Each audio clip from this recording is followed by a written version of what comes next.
customer announcement. Ladies and gentlemen, we would like to put out a request that you all laugh. We would very much appreciate it if you could all laugh.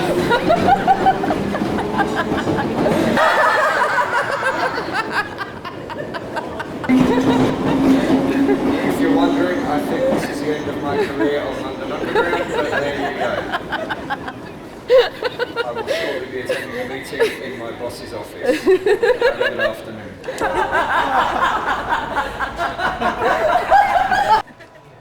Hello everybody, my name is Nicola and I know it's a cold and horrible Wednesday morning and I want to ask you if you will all do, I'm doing a laughing experiment and I want to see if you could all do a laugh for 32 seconds with me. And I'm going to blow the whistle, and when I blow the whistle, I want you all to laugh.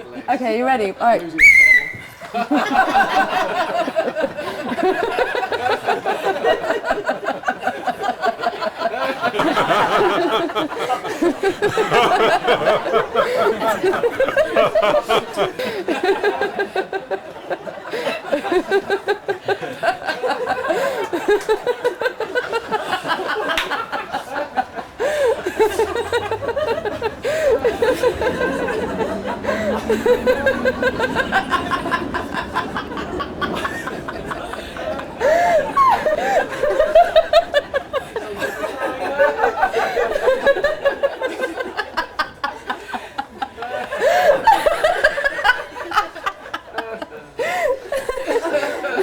I forgot to blow the whistle, right.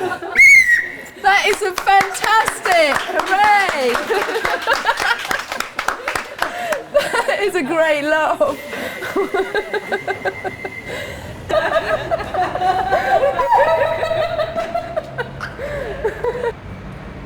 Hello. Oh, maybe they're not even allowed to speak. Are you allowed to talk? No. And you're not allowed to smile. Presumably, oh no, this is very mean. Presumably you're definitely not allowed to laugh. I'll tell you what, I am going around London and in fact around the world getting people to laugh. And we have actually, I'm doing an art project of laughing, making a record of all different people laughing. And we have actually pinpointed you as the Royal and Blues who stand here, as the people who are probably best trained in the whole of the world not to laugh. You are officially the best trained non-laughers. I know you can't answer that, but you're doing quite well.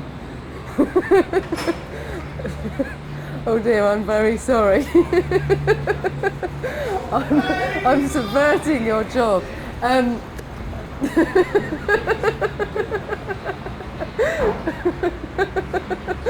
He's doing fantastically at trying not to laugh, but his laughing muscles are now so strained. I can see he's taking deep breaths to try not to laugh.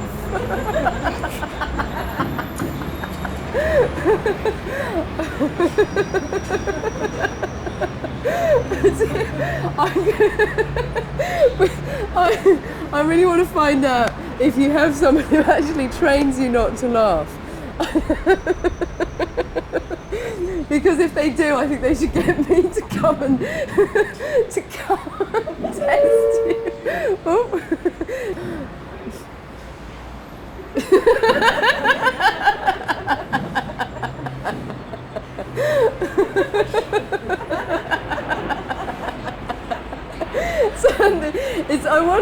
It is quite frustrating that you can't speak, but I wonder is this more difficult? Presumably tourists come up and just laugh. Has anyone ever come up and just asked you to laugh, or just stood there and laughed like this before? No. You can't answer. That I can understand. He's not allowed to talk to us. He's allowed no communication whatsoever. But he has had a little silent chortle. He couldn't help it. See, this is the thing about laughing. Laughing is actually a spontaneous reaction that even if you are taught not to laugh and you are a horse guard like this chap is, if you really, really want to laugh, it is very hard to suppress it. Looking at his muscles.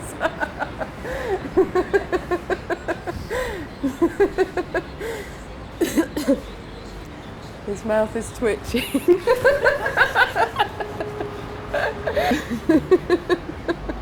I think you're very marvellous. Thank you very, very much. I think we should leave the poor chap alone because this is torture. This is cold. This is a new form of torture.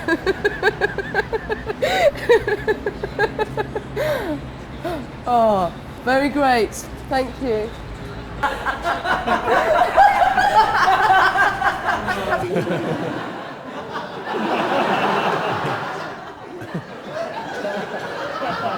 The first time we performed that first play I'd written in Sudbury.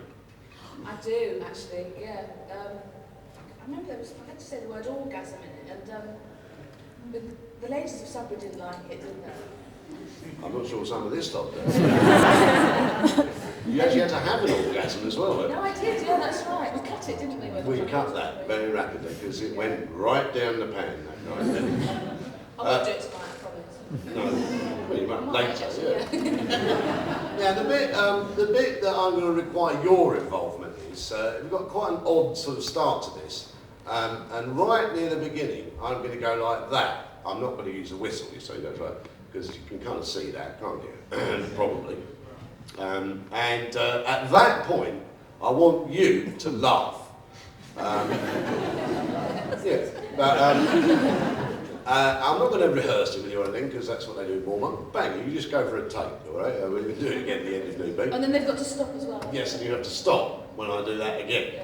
All right, and then I know it's like you may not have any reason to laugh, but I won't just just do any old laugh. Laugh like your eccentric friend, or just impersonate a laugh. Just but that's all right. And then you'll be, if you laugh in a particular way, you'll be able to hear yourself in the recording, of course. Unless you're cut. So I think shall we? Cigarettes and whiskey and wild water and love language and arguing. We present Arthur Smith's Laugh Tango.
Intensive pain, intensive care, doctors, nurses, surgeons, emergency wards, and lurking in the corner waiting to pounce, death.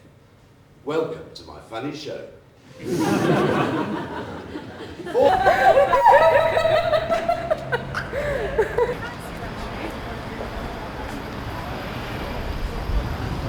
Hi there.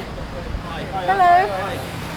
My name's Nicola and I'm an artist and I am doing a project, I'm really doing an experiment on laughter and I've been getting people to laugh on the tube and other places like that. So I'm going to actually ask you all if you'll give me a laugh.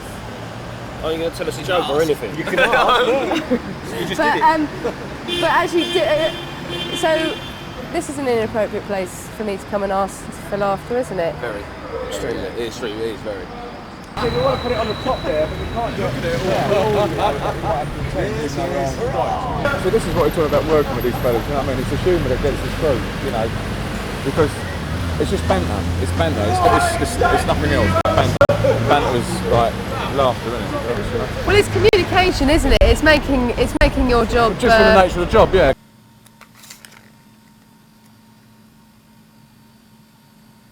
It gets you through the day because we see some terrible things.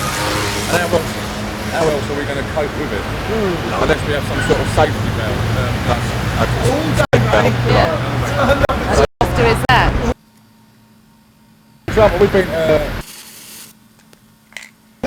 he didn't lift the taxi, he was dead. The taxi didn't know he did. We dragged him all the way along on that traffic light. We're going to stop a taxi and say, mate, you've got a bloke under your cab. Killed him, we knocked him down, and you know he knocked him down. But the bloke who killed him. Is there any chance whatsoever? He's laughed. You've laughed at your own story for dead man. No, but I was just saying that's black humour. That is black humour, that's okay. That's alright. No, but you know, laughing at other people's misfortune is very common, and it's also, you laugh as a coping mechanism in... yeah, we do laugh as a coping mechanism. You do laugh.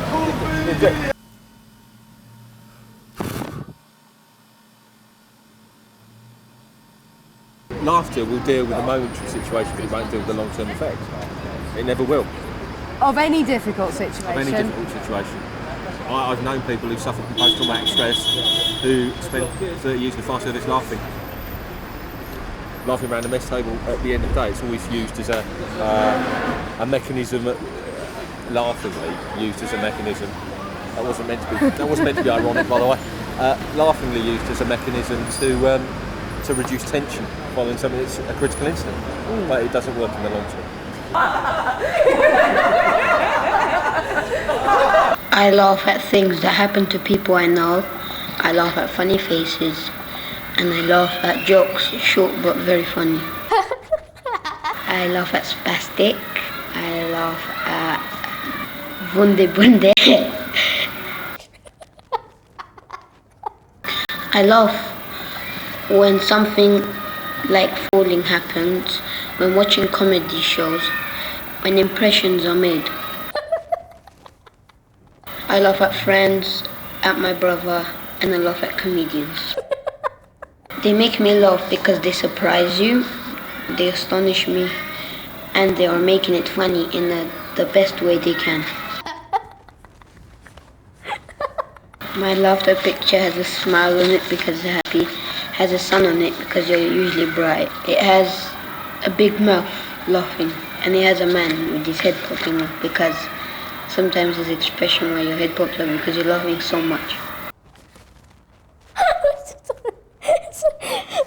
My mouth feels like it's not being controlled by me, but it's actually just moving around really fast, up and down.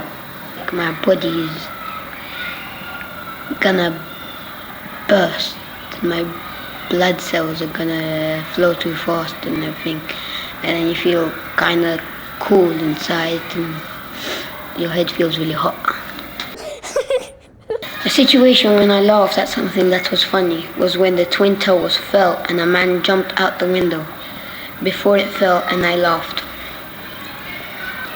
Watching a slow motion, and then just as the aeroplane hit and the other one was hitting and was about to fall down, a man jumped out over the window and he started tumbling down and hitting. It seemed funny at the time, but then it's quite sad. It made me feel disappointed in myself when I saw all the people dead and injured, especially crying.